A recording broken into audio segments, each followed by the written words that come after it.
Alright, today I'm here with you to try to fill a need. Many people on the forum have been looking for information about how to use their food saver to vacuum seal jars that are not the standard mason jars. So I'm going to give you a demonstration of that today, but I will also, just for the sake of being thorough, show you the standard food saver jar attachments that you can vacuum seal so that you can store things in your jars that way too. So first of all, I want to tell you a little bit about what you would use this for. You would use this for any type of dried foods that do not need refrigeration that you would like to be able to store for longer term. These can be things such as carrots from your garden, coffee that you would like to keep fresh a little longer, dried foods such as dried blueberries, dried mushrooms. These are great to use later on. These are dried banana peppers, which have a bit of kick to them from my garden. And things like beans or peas. These are lentils. I also have some dried onions. I make my own breadcrumbs from time to time, and I store those as well. Even such things as chocolate chips that you want to keep fresh a little longer. It's a great thing for an unused bag of marshmallows because they keep their fluff. So these are just a few examples of the kinds of things that you could use your food saver for to store things in glass jars to extend their life a bit. Okay, the next thing I want to talk with you about is the basic operation of the food saver using for jars. First of all, you have the food saver unit itself, and it's very important that it have a canister setting on the food saver so that it has this hose. This attachment is going to be needed in order to do any kind of sealing of glass jars or in a canister. Next, if you want to do standard mason jar sealing, you need these attachments. This is the size for the wide mouth lids, which would go on a jar of this size. Fits right over the top, basically. And you also, if you have regular mouth jars, this is the size for that. And you can see what it looks like on the inside. It has sort of a rubber ring around the outer edge that allows it to fit snugly down over the top of the jar. Then you would want to have a large canister. This allows you to seal jars that are not standard mason jar lids and allow them to vacuum seal the same way you would use on other things.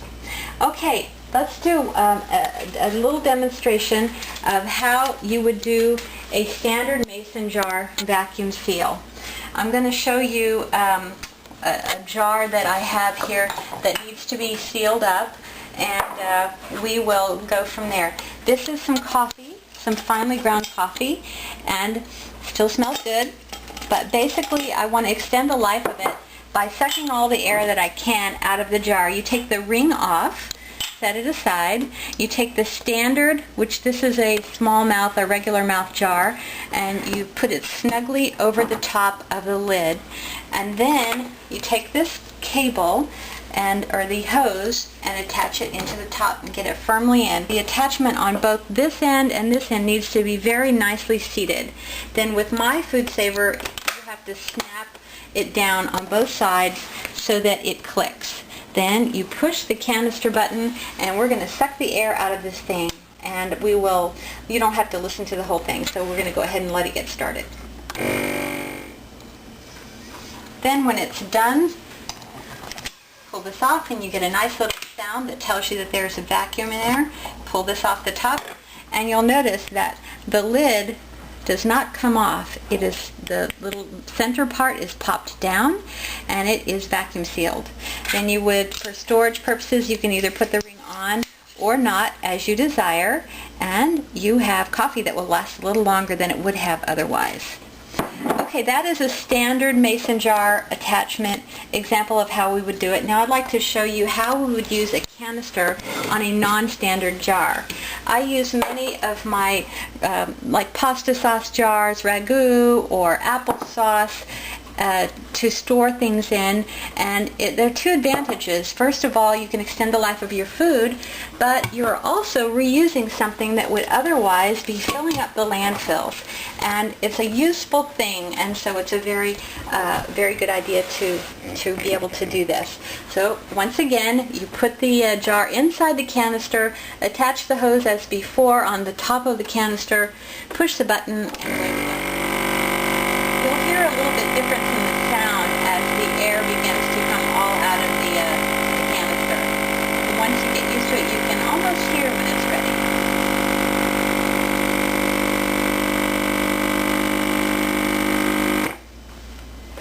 Once again, pull the hose out, get a little sound that shows it's vacuum, and then if we can zoom in on the lid inside the canister, watch what happens when I push the button. And you see the little ring that pops down, and the jar is now vacuum sealed. This particular thing happens to be a pound of lentils, and what I a lot of times will do is cut the instructions or the a little bit of the bag to remind myself what to do with it, and I put it inside the jar along with the date that I packed it up, so that then we know what we're looking at later on. So those lentils are now packaged up.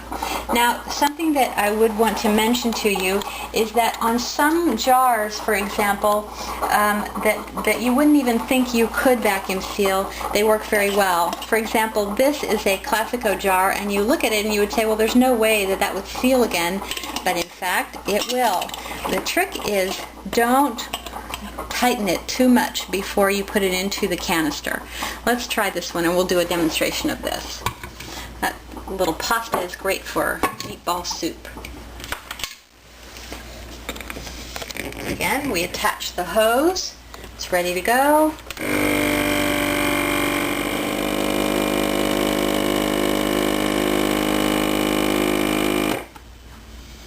Okay, we'll take the hose off. Okay, and now if we focus in on the lid once again, we can watch it pop down as we release the air pressure. And we have a perfectly sealed jar of pasta. And you wouldn't think that it would work, and now if I were to try to tighten it, I can't, because it's very, very tight.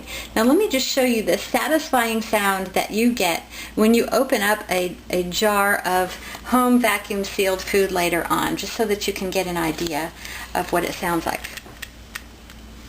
It's very tight. Do you hear that?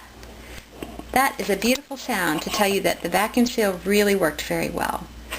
Okay, so that's it for today. I hope that this has been a helpful demonstration to you, and that you use this technique very often when you are trying to store your food for a longer time, and you're also trying to make use of some recycled materials.